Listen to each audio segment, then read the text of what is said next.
I think we are live there, so hopefully everyone can hear me okay.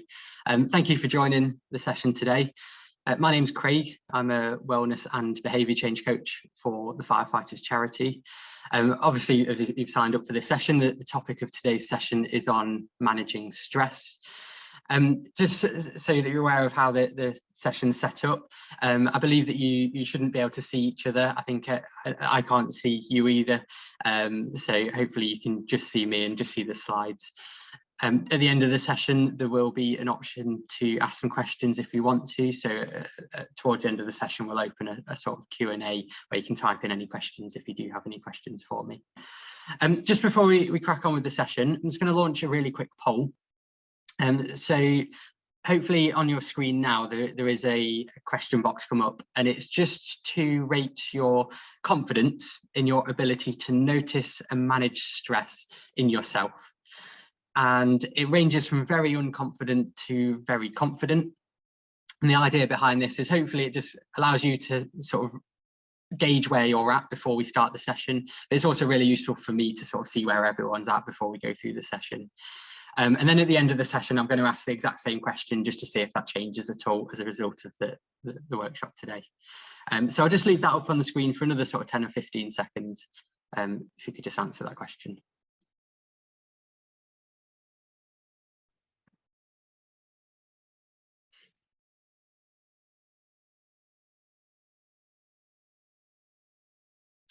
Okay, so hopefully you've had a chance to answer that question. So thank you very much if you did complete that. Okay, and the aim of the session is ultimately to provide you with some information to help you understand and manage stress to improve your overall well-being. Pen and paper might be useful, so there's a couple of sort of short interactive elements to the session today, so some short tasks. So if you don't have a pen and paper, now is probably a good time to go and grab that.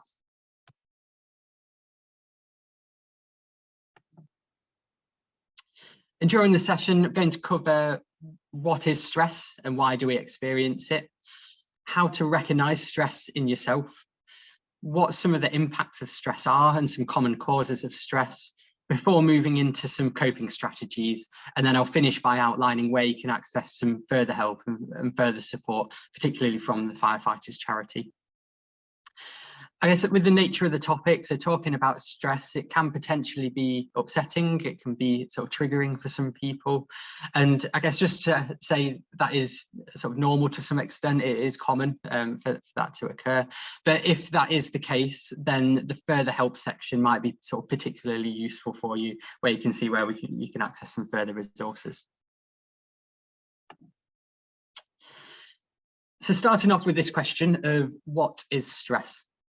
So we've evolved to experience a stress response to events like danger as a survival mechanism. So in response to danger, we have our fight, flight or freeze response, where it's likely that the blood will pump faster around the body, our heart rate will be elevated, our breathing rates will be elevated, so we'll breathe faster.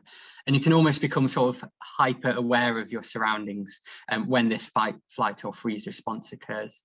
And you can see how sort of thousands of years ago, in response to danger, so maybe if you were to encounter a wild animal or something like that, that this response would help to keep you safe and sort of protect you from danger. So onto this question, is stress friend or foe, or actually can it be both? And we often think about stress as being purely negative.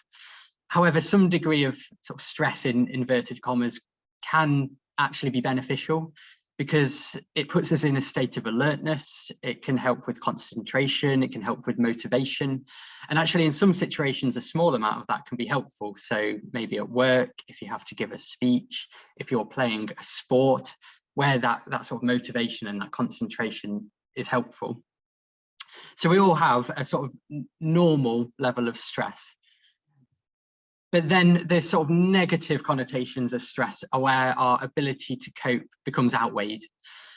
So that can come from too much stress, or also just a difficulty in actually being able to manage the stresses that we have in our lives. So that's what we're going to explore a little bit more later on.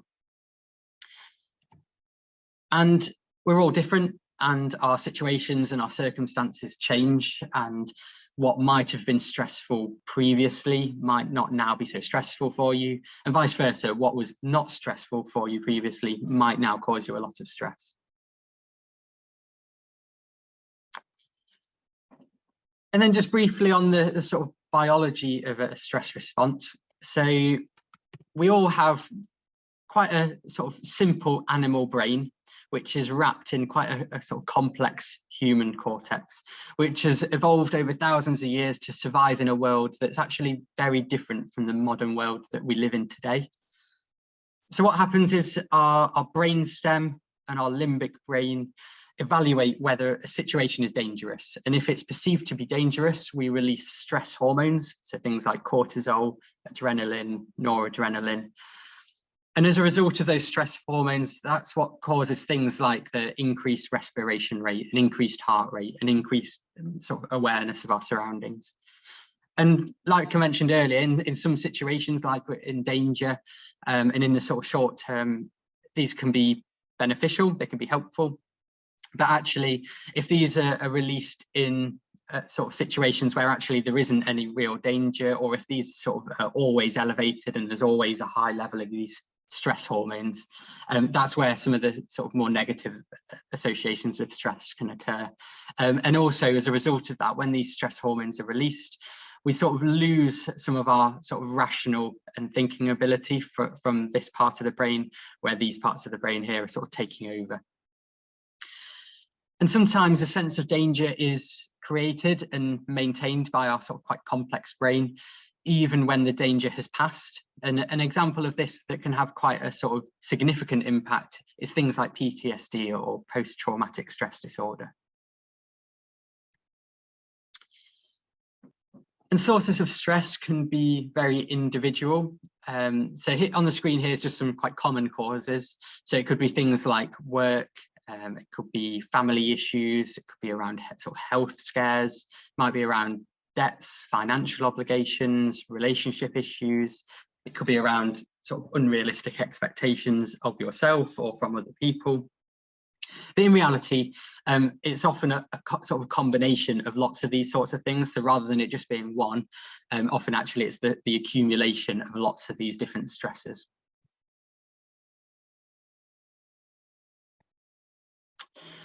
Okay, so what we're going to do now is just a really quick task around this. So we're just going to spend about 60 seconds or so.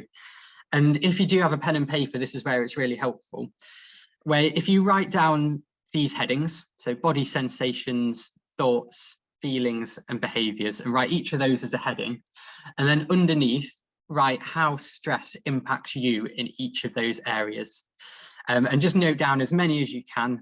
So if I just give a few sort of examples, for body sensations, it might be muscle tension, as you can see in the picture here. For thoughts, it might be that you have quite sort of chaotic thoughts when you're stressed. For feelings, it might be feeling sad. Or for behaviours, it might be becoming quite fidgety when you're stressed. So as I say, I'm going to leave this up for about 60 seconds and just note down as many as you can under each of these headings.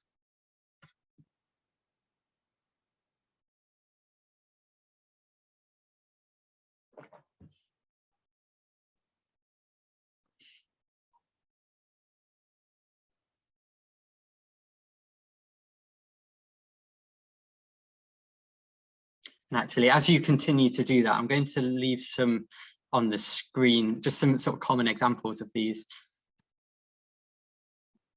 So this might help just give you a bit of sort of inspiration. So as you read through these, it's just writing down or making a mental note of which ones of these under each of the headings you sort of associate with, and in periods of really high stress for you, which ones of these you think occur.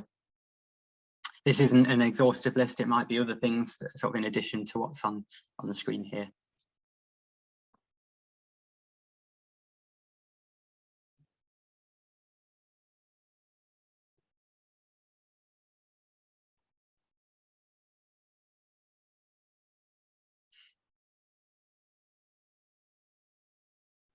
Okay.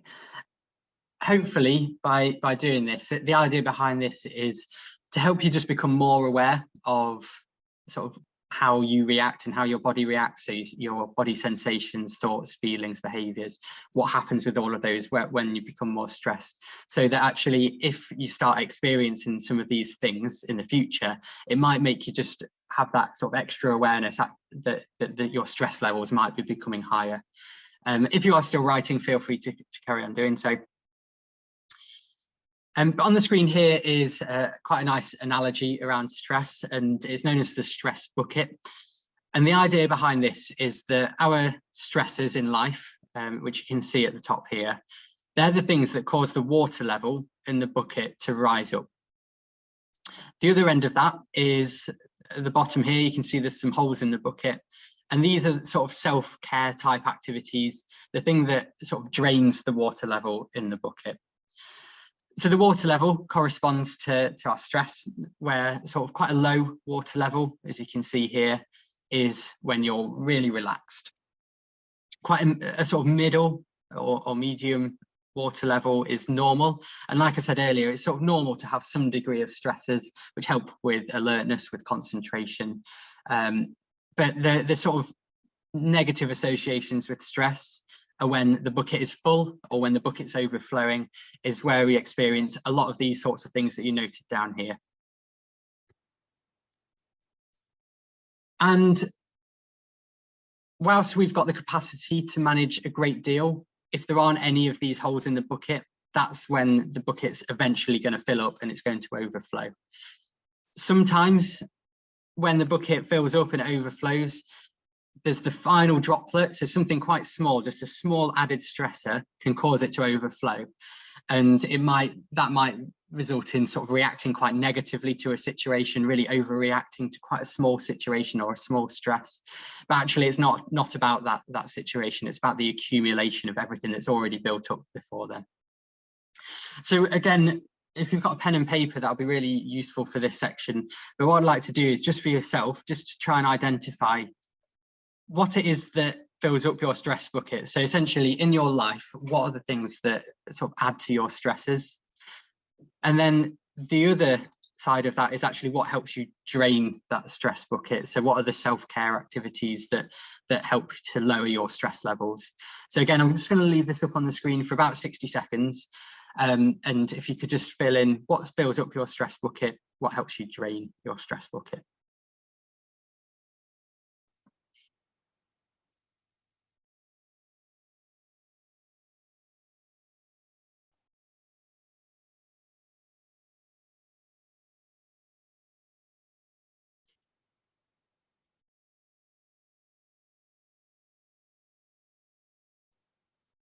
And then a little bit of the sort of the next part of the session is going to be thinking a bit more around this section here. So the sort of coping strategies, self-care activities that can help to sort of manage stresses and lower the stress levels. So as we go through the sort of the next part of the session, we can sort of add to this and continue to annotate this part. But again, if you are writing, feel free to carry on writing there. But with the sort of coping strategies, so these things here, some of them can be really helpful, but equally, there's some that can sort of seem helpful and at the time can sort of help you manage that stress in the moment, but actually longer term can be unhelpful or could even be harmful. So on the screen here is just a few of those. So it could be something like avoidance or sort of denial of a stressor. So to give it a sort of personal example of that, I have to do a tax return every single year, and that is a cause of stress for me. And I might put off doing it. So I think actually I'm going to do it next weekend, and then I think actually I'll do it next weekend, and it keeps getting delayed. So in the moment, I actually feel better because I don't have to sort of face that stressor. But actually it's not gone away, and then it almost snowballs as the deadline looms. It sort of the stressor increases and it gets worse and worse and worse. So you can see how that in the moment can feel helpful, but longer term is unhelpful. It could be around excessive isolation. So it can be sort of tempting to hide away from stressors, feeling that you might be burdening people if you ask for help. But overall, that can actually potentially lead to loneliness, and it just means you maybe miss out on that support network that you have around you. Could be around substance misuse, so cigarettes, alcohol, other drugs. Again, things that might make you feel better in the short term, but longer term can be unhelpful. So I guess with alcohol, at the time, often that makes people feel better from stress. So it's a bit of a relaxant, makes you sort of take the edge off or feel better at the time. But the following day, often it then exacerbates things. So we know that alcohol impairs sleep quality. If you're not sleeping as well, then that makes it even harder to deal with stresses. So you can see how it can make things worse longer term. Could be around excessive overeating or excessive undereating, and a lot of people respond differently. I personally find that I lose my appetite when I'm stressed, but then that makes things sort of feel worse longer term because then I'm hungry, I've not been eating well. But equally with excessive overeating, and quite commonly we crave unhealthier foods. So it might be sort of comfort foods, quick fix foods, often foods that are high in sugar, high in fat. And again, we know that how we eat affects how we feel. So longer term, that isn't helpful. It could be around self-harm or obsessive and compulsive behaviours and thoughts. And they're often used in an attempt to sort of regain control. And with these ones, particularly around sort of safety or around germs. And sort of longer term, that can lead to added pressures and worries, and especially if that control can't be maintained. And then finally, it could be sort of adding more stressors. So it might be sort of working more on top of an already big or sort of stressful workload, because sometimes we can be quite reluctant to acknowledge our needs, or it could be almost be used as a distraction technique and think, actually, if I just do even more and focus on something else, then it might feel helpful, but it's sort of hiding that original stressor. It's not gone away. Okay, and then moving on to the more sort of positive strategies now. So when you did that bucket analogy and noted down the sort of activities down here, now feel free to sort of add to that as we go through some positive strategies. So it might be around exercise. So we release endorphins when we exercise, which are our happy hormones, which essentially make us feel better. And it's been shown in some people by doing just sort of 30 minutes of moderate intensity exercise a day, in some people has been shown to be as effective as a sort of low dose antidepressant. So you can see how it has a real impact on mood. So it can help to manage stresses. Again, healthy diet, which I've already mentioned, there's a really strong link between what we eat and how we feel.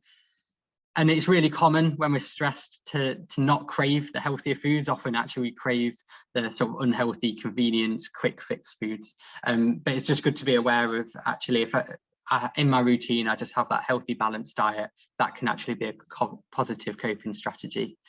I'm aware that these things here, it's sort of outside of the scope of today's session to go into too much detail around those. But if you did want any more support around exercise, around healthy diet, some of the other webinars which are going to be available in the coming weeks will be covering these sorts of topics. So I know there's one coming up on mental health and exercise in the next few weeks. But also there's loads of resources on the Firefighters Charity website that you can access, and on our app, My Firefighters Charity. On the website, we've got a lot of exercise videos that you can follow along. There's ones that are sort of suited to different ability levels. There's yoga, there's Pilates, there's general workouts. So you can access sort of further support on these sorts of topics from the Firefighters Charity. It might be relaxation techniques. So it could be things like yoga, it might be walking outdoors, taking a bath, reading a book, or more sort of really pure relaxation like meditation techniques. And all of these things have been shown to reduce cortisol levels, so reducing stress hormone levels. So when I outlined the sort of biology of stress earlier, and some of the issues come from when those stress hormones are elevated and remain elevated, anything that we can do to bring those back down again can be really beneficial. Similarly, breathing techniques can be really helpful. So it's common when we're stressed, when we're anxious, to breathe more quickly and also have more sort of shallow breathing. And often we breathe more from the chest in those periods where we're stressed and anxious. So a lot of breathing techniques focus on sort of reversing that almost. So breathing more slowly, trying to slow breathing rate down. Often they focus on breathing from the sort of belly breathing, where it uses the diaphragm more. And again, there are some videos that you can access on the Firefighters Charity website. Later on, I'll show you where you can access those. But there's some sort of follow along breathing technique videos, which can be really helpful. It might just be around pacing yourself, both physically and mentally. It could be having good sleep hygiene habits. So having better quality and quantity of sleep can be really helpful to help manage stresses. Again, it's sort of outside of the scope of this short session to go into too much detail around that, but some sort of quick wins around sleep hygiene are things like not looking at screens too late in the day, where the blue light that's emitted from a screen stimulates us to feel more awake and more alert, and you don't release your sort of sleepy hormones like melatonin as much. So trying to avoid a screen or putting a sort of blue light filter on, which a lot of devices you can do, just to sort of take the edge off the blue light, which is particularly stimulating. It could be around avoiding alcohol. So even small amounts of alcohol can really impact your quality of sleep, so you don't get the same sort of depth of sleep after drinking alcohol. So again, that's another sort of quick win to try and improve your sleep hygiene. It could be connecting with people socially, sort of prioritizing time in often busy lifestyles, but prioritizing times to do things that you enjoy. It could be talking about your stresses with trusted friends or family, or if you wanted to talk it through with someone sort of outside of your immediate network, it could be something like counselling. And the Firefighters Charity does have a sort of one-to-one counselling service, which is mostly done online. And again, I'll highlight more later on about how you can access that counselling service.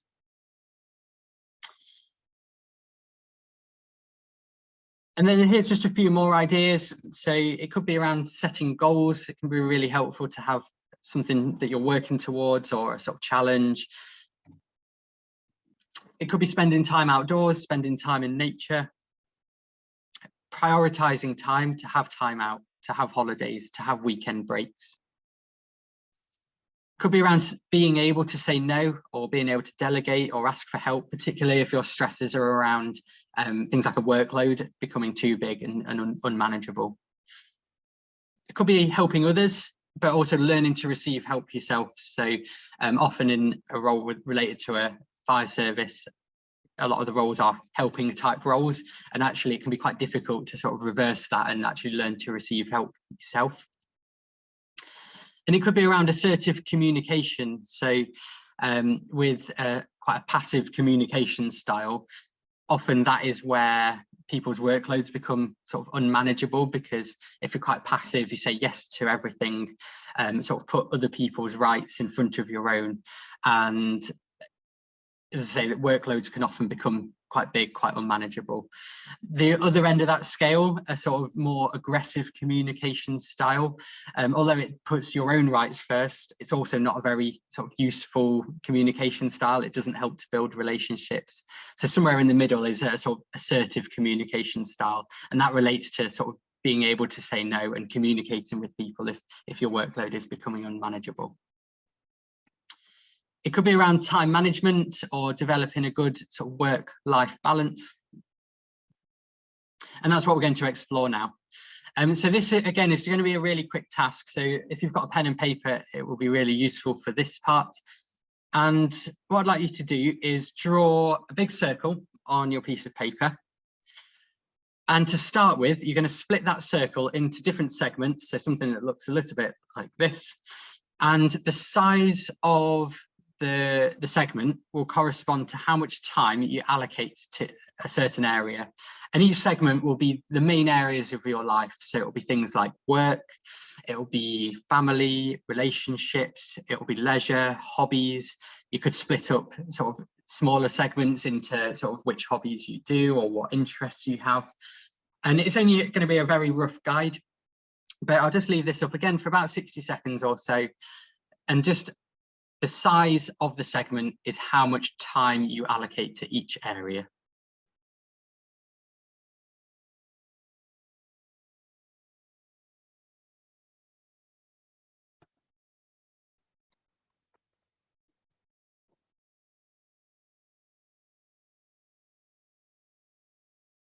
And it's not an exact science, this, but it's just to get a rough gauge of how much time you're allocating to each area.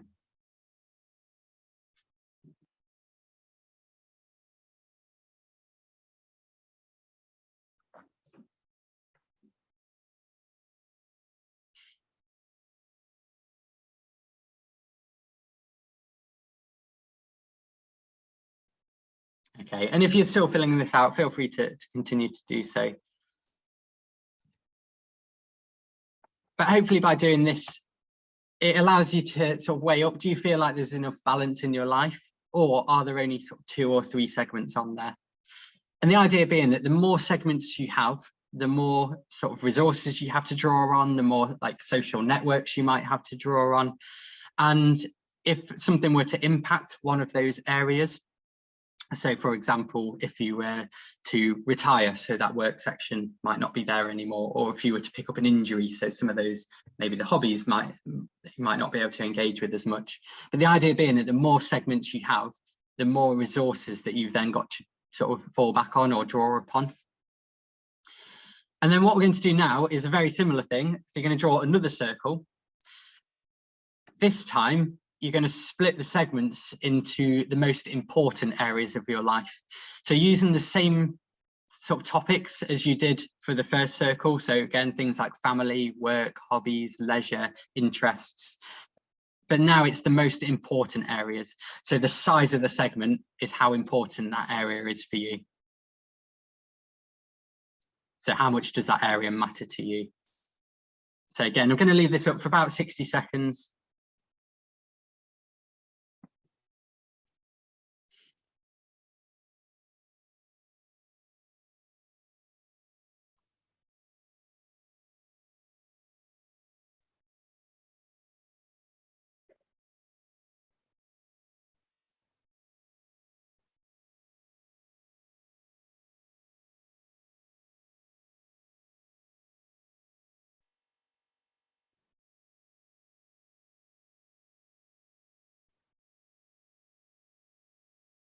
Okay, and if you are still doing this, feel free to carry on.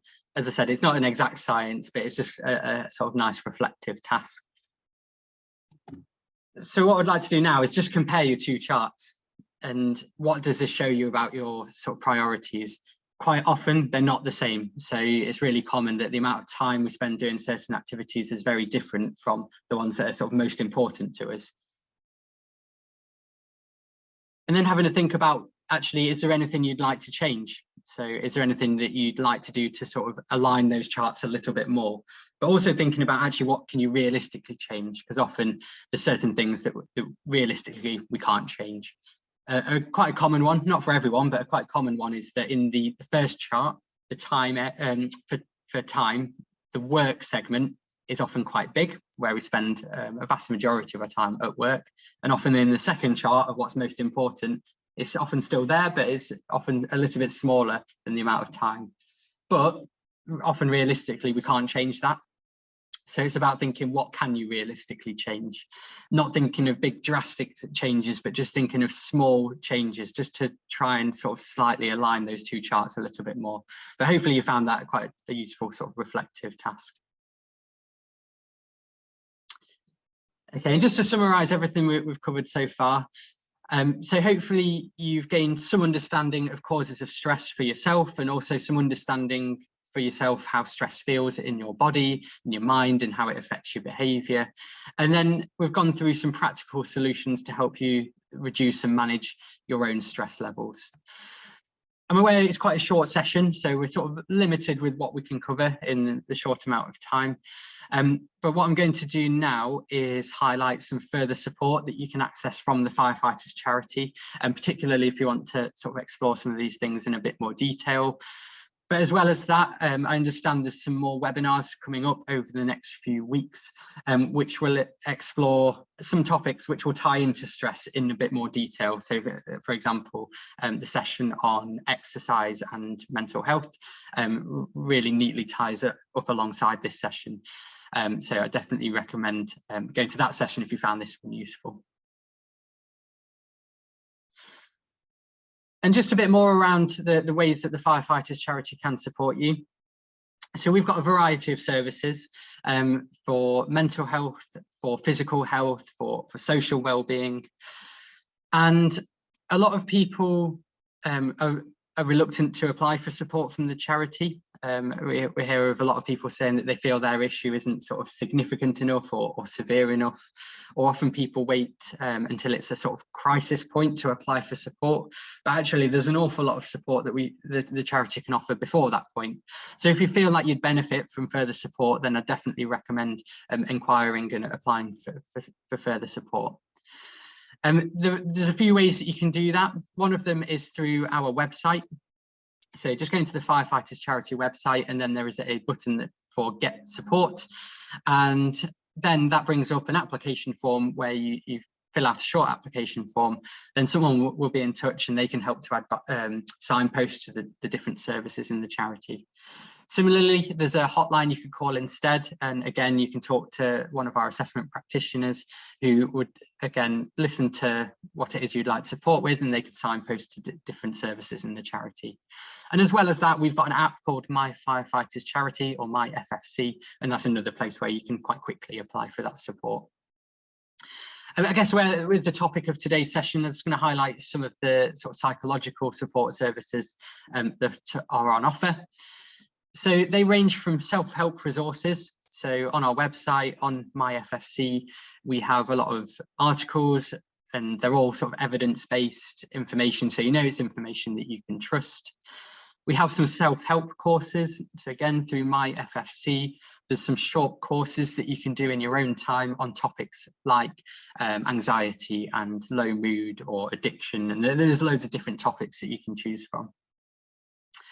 We've got some online programs. So we've got something called the HOPE program, which is a 6-week program using cognitive behavioral therapy techniques, which you can just sign up for yourself. So if you just search HOPE program on the charity website, then that is where you can register for the HOPE program.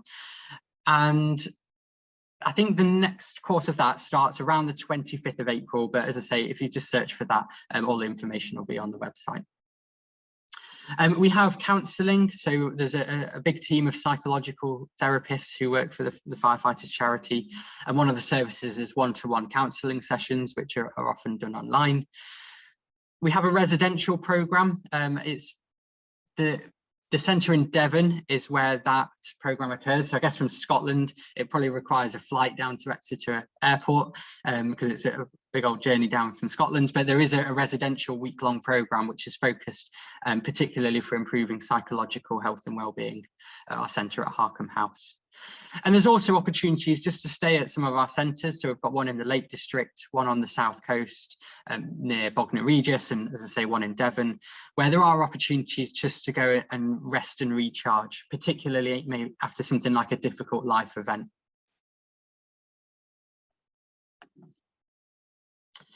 Okay, and just some further websites and resources. So as I've already mentioned, the Firefighters Charity website is a really good resource. There's loads of articles on there, but there's also sort of follow along videos. So if you were to go on the website and in the search bar type in relax, there's some really good videos which can help with sort of guided relaxations, guided meditations, Tai Chi exercises. There's some breathing exercises if you type in relax. Or if you were to type in workout, there's some follow along exercise videos which are sort of aimed at all different ability levels. Just some further resources and websites on the screen here. I'm not going to go through all of these individually, but it's just to highlight there is a lot of support out there. If you feel like this would be useful, it might be helpful to take a picture of this slide, or even sort of take a screenshot of this slide, just so that you've got all of this information should you require it in the future.